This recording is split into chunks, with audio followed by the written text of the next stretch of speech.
Hi, I'm Morgan, and this is a very unofficial guide to visiting the city of Jerusalem in Israel.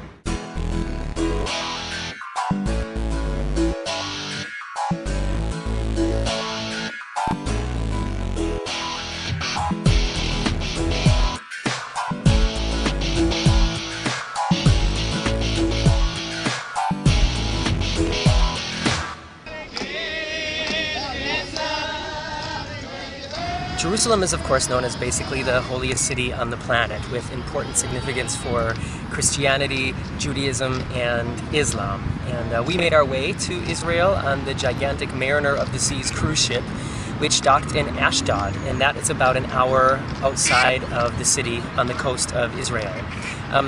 Here's the best piece of advice I can give you. If you are only going to be there for one day, then do not try to see it on your own.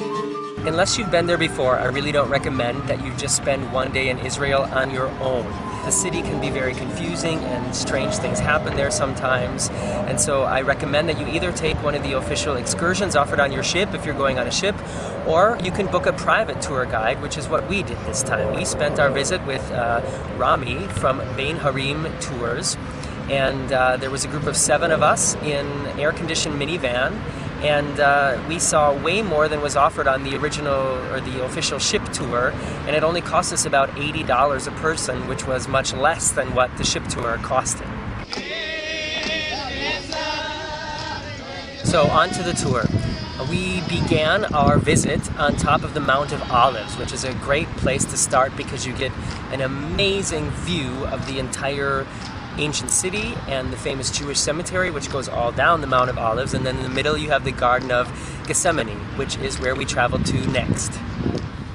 I'm standing here in the Garden of Gethsemane, and I hear Ted Neely in the background. Will no one stay awake with me? Olive trees are really hard to kill. They're constantly regenerating themselves and building new trunks on top of where the old ones were, so it is very possible that these are the ancestors of the same trees under which Jesus and the apostles prayed on that fateful night where Judas betrayed him with a kiss to show him to the Roman soldiers, and he was arrested, and so on and so forth.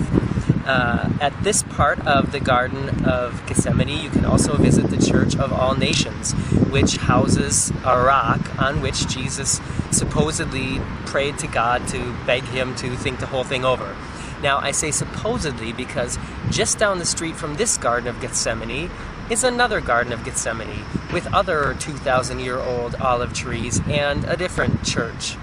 I know that's kind of disappointing to hear, isn't it? But the thing is because Jerusalem has been conquered and reconquered and divided and redivided and torn down and rebuilt, and because 2,000 years have gone past, nobody really knows anymore exactly where these things happen. And then, in addition, you have the different churches and the different religions and the different countries and groups fighting over who has control of what area. So you kind of have to take it all with a grain of salt, and when you're visiting places like the Garden of Gethsemane, know that even though it's hard to pinpoint exactly where these things happened, you'll never be closer than you are right there. Yeah, moving on, we made our way up to the ancient city and entered the walls through the Jaffa Gate, made our way through the crazy market to the Church of the Holy Sepulchre.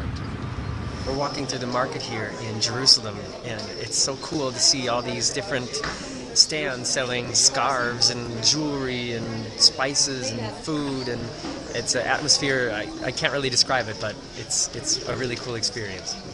Fruit, and I wish you could smell it in here. It's amazing. This market goes on in all different directions, and it really looks like a scene straight out of an Indiana Jones movie, and it can also be really confusing, which is another good reason to go with a guide. And here in this market, I had my first ever spontaneous meeting with somebody who's seen my videos here on YouTube, and it was a really, really cool moment. And dude, if you're watching this video, please get in touch with me because I would love to have a copy of the picture that we took. I didn't even think to take one myself. And unfortunately, that's all I can put into this video here on YouTube. But Stay tuned because the second part is coming where I visit the Church of the Holy Sepulchre and the Wailing Wall and Temple Mount. And also sign into your YouTube account and hit subscribe up there, and then you'll get a notification when the new video comes. Press like down there, and if you're watching this on Facebook, you can also go to Morgan's Very Unofficial Travel Guides on Facebook.